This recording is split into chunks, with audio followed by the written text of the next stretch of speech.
Hey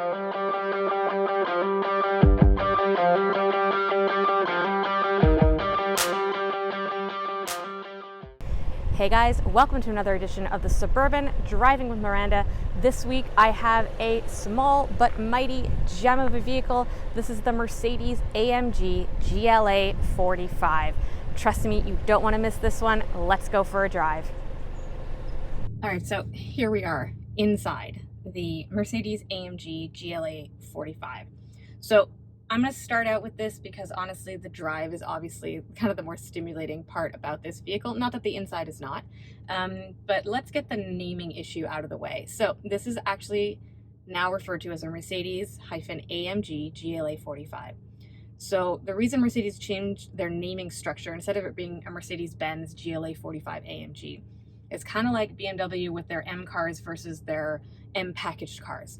So an M2 is a real M car. An M235 is an M packaged car. So for Mercedes, if you have a Mercedes AMG, such as this one, you have a real AMG vehicle that has a handcrafted, signed AMG engine and is straight from their AMG performance factory. If you have a Mercedes-Benz, blah, blah, blah, AMG, then you have an AMG packaged vehicle. You have bits and pieces that are AMG, but you don't have the handcrafted engine and you don't have a real AMG vehicle. So this is an actual AMG. It has the handcrafted engine, the guy's signature is on it, he painstakingly put every little piece together and engineered it to be just this perfect machine on the road, which it is, but I'll get to that during the drive. First of all, let's talk about this interior. So this is a pretty small car, not in a bad way, but it is a smaller vehicle, so it's really quite a compact crossover, I guess you'd call it. This isn't a hatchback. It's a little bit bigger than a hatch, but it's definitely smaller than a CUV. I do have a decent amount of space in the back seat, surprisingly enough, even though these are rather large seats. They're bolstered up front and in the back to keep everybody safe if you decide to track with the family. Everything about this interior screams racy, you know, from the red.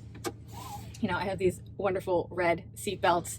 I've got the red stitching. I have red lighting that comes up to accent the dash in my center stack and the door. That's a light up there that's not painted on. That changes. You don't see it during the day very much, but here I am in the shade. And I've got the exposed wood grain. I have really nice chrome here on the steering wheel, which looks great. Super hot in the summer. You will burn your hands. And I've said this about Mercedes before, like they put the chrome on the shifter. I had an AMG and it sat in the sun and I could barely touch it to shift gears. So same thing for this, like the Napa leather steering wheel is beautiful. It's so comfortable. And I have my racing stripe here, so I know where my center of my steering wheel is when things get extreme in my suburban drives. But if you want to rest your hands on here or even use the paddle shifters, they're chrome. They're actual metal, and they do heat up a lot in the sun. But other than that, I mean, super, like I said, comfortable steering wheel. I've got a lot of redundant buttons, so on my steering wheel I can change up from comfort to sport plus to track. I can also adjust my exhaust note, so if I want to annoy the neighbors I can. If I want to be a little bit more quiet, I can turn down my exhaust note. I can also stiffen up my chassis to sport plus or track. I can do all of that down here as well in the center stack. And I can even do it all from the screen. So there's a lot of different areas you can play with here to really change up this vehicle to make it how you want when you drive it. I know this has a bit to do with the drive and we're talking about the interior, but because it deals with the design and really kind of eats into your HMI, like most of this stuff here has to do with your drive and performance, from tracking to G-force to boost to PSI, to your turbo, what it's at, your pound-foot of torque, how much horsepower you're using, which I can also see here. So if I want to see when I accelerate how much horsepower I'm actually using at that moment, how much pound-foot I'm using, I can have that displayed. It's actually quite interesting to see the difference between like a gentle acceleration versus like obviously giving it some go. And everything here is digital. It's a beautiful screen.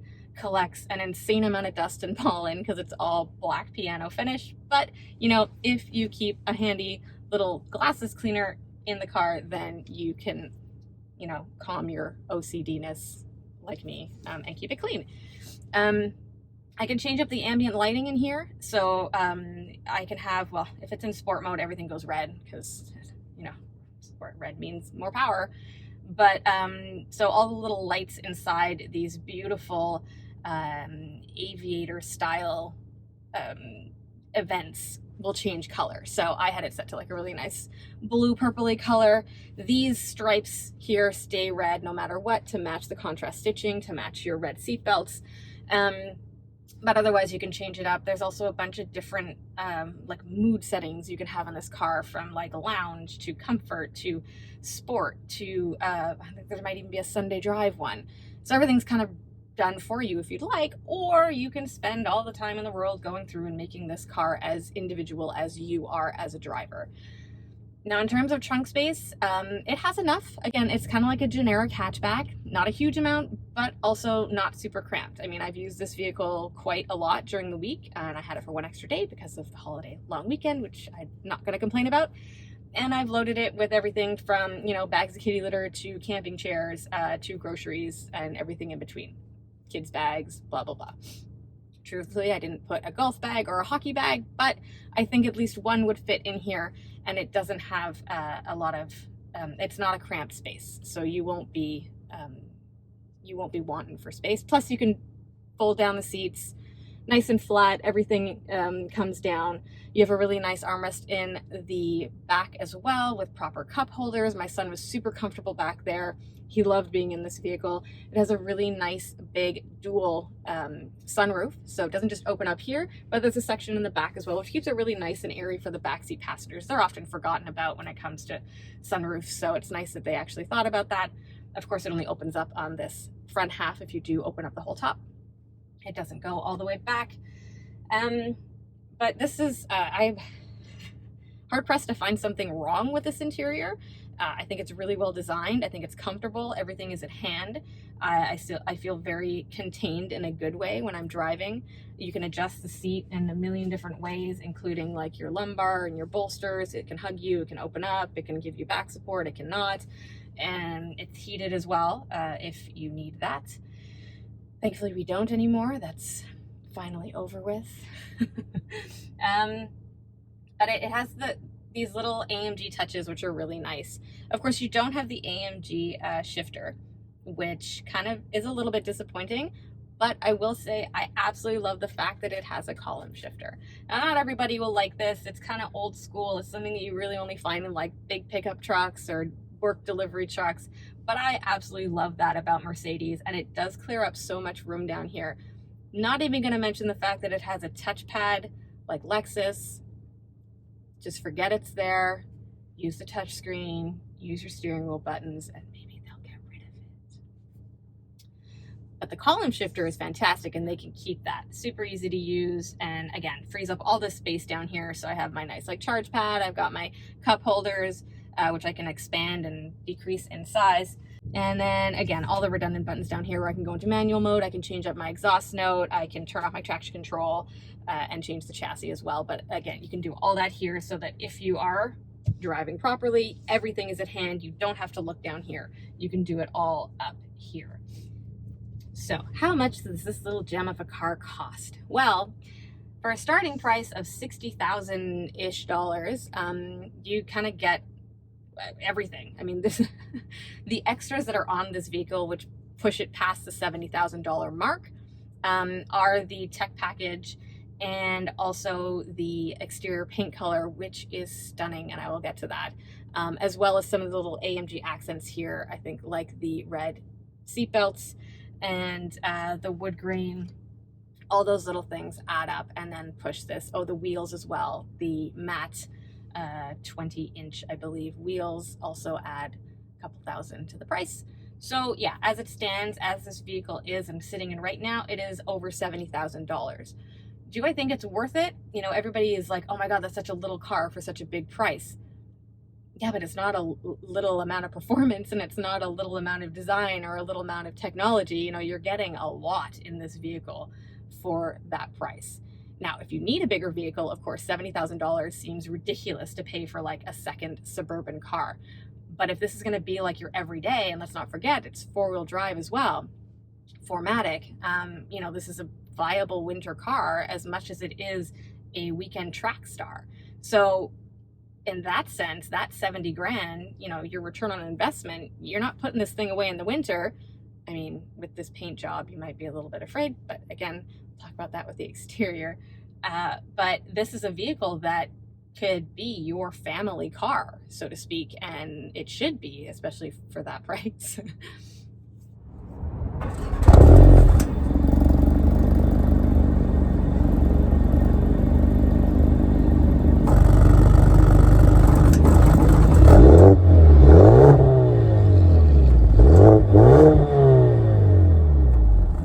So here I am driving this mighty little vehicle, because it is little and yet it is quite impressive.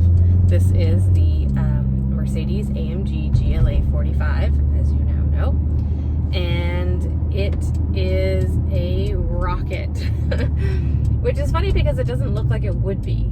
You know, if you look at the exterior of this thing, there's no like super harsh lines, or it doesn't look very aggressive. It doesn't look like speed racery, but oh my god, this thing can go. So it has a turbocharged 4-cylinder 2-liter, and that's good for 382 horsepower and 356 pound-foot of torque, I believe. And for a vehicle this size, that's a lot. This thing boogies. So like I mentioned in the interior of this, I can go through like comfort, sport, sport plus, and then track mode, which track mode will only engage, and the car is smart if it knows that you are geographically located on a track. So it uses its own nav system to tell if you're actually on a track or not. And if it doesn't sense you where you're supposed to be, it will not put you in full track mode, which I think is really intelligent and very safe of them, because it kind of unleashes a whole, I don't know, a whole issue that if you know you have your car in track mode, you're more likely to want to do bad things on the road. So it comes down to like, yeah, it's keeping you safe. Doesn't mean you can't put it in Sport Plus mode though. So that really just kind of tightens everything up and gives you tighter throttle response, tighter steering. It tightens up the chassis. It makes your suspension a bit more aggressive so that you can corner better. And it just kind of like, it amplifies what's already a really great car to drive. Even in comfort mode, this thing boogies when you want it to. I find it really cool that in the dash, to get what I mentioned in the interior, I can actually see how much horsepower and boost and pound-foot of torque I'm using. So there's these gradient little graphics that happen when you press the throttle, and it's just fun. But this thing handles like it's on rails. I don't think I've driven a vehicle like this since driving the Mini. It feels very similar.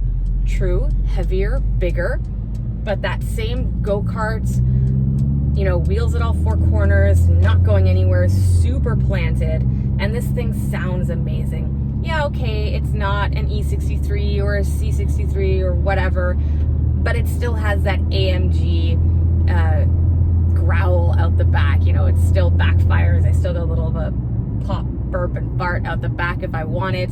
Of course, I have the paddle shifters here as well if I'd like to use them.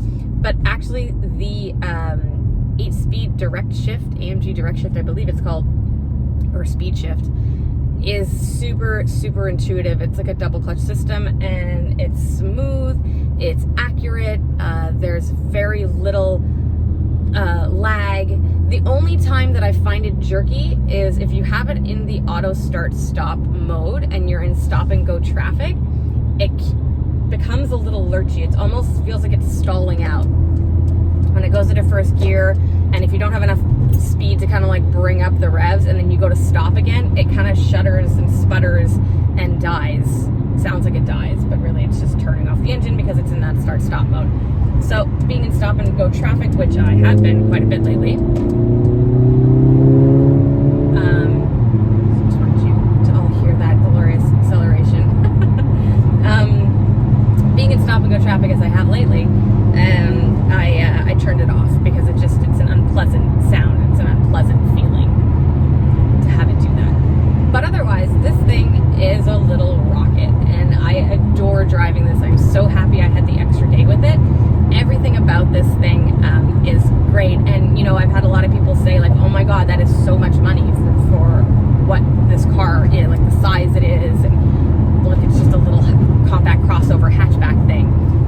And I disagree. I think it is worth all the dollars and all the pennies that you could put towards this vehicle because of everything that it offers. And it's just so much fun. I would not get the paint color as much as I love the look of it.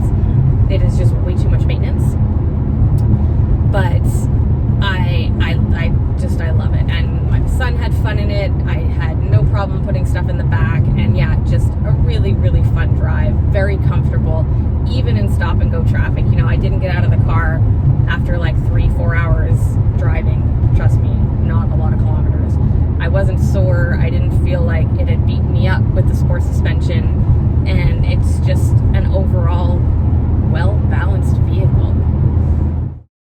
So looking at the exterior of this thing, I really, really like its overall shape and look. And you know what? It doesn't actually look AMG-y. You know, there's no harsh edges. There's no huge wheel well. There's no big wing off the back.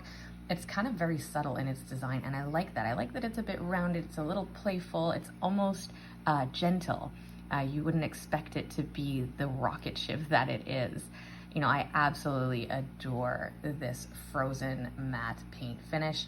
Now, that being said, it's like the most difficult thing to take care of. You have to have special soap, and you can't go through car washes, and God forbid a bird poops on it. Yeah, so there's a whole process with it. But you know what?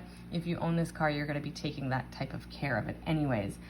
This thing has really nice, massive wheels. I love that front grille, the huge Mercedes symbol. You know, this thing means business. It's announcing itself on the road. And honestly, just the whole package, it suits the look of the car, the shape that it is. Kind of a cross between a hatchback and like a crossover.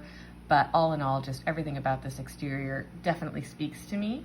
And then add that frozen paint, and yeah, Mercedes tipped it over the edge. It's a great looking little car.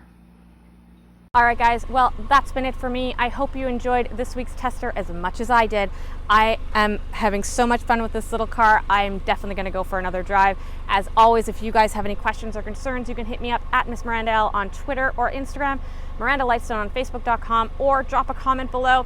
I'm gonna hit the road with this beauty because the sun's out, and why wouldn't I? Catch you later, guys.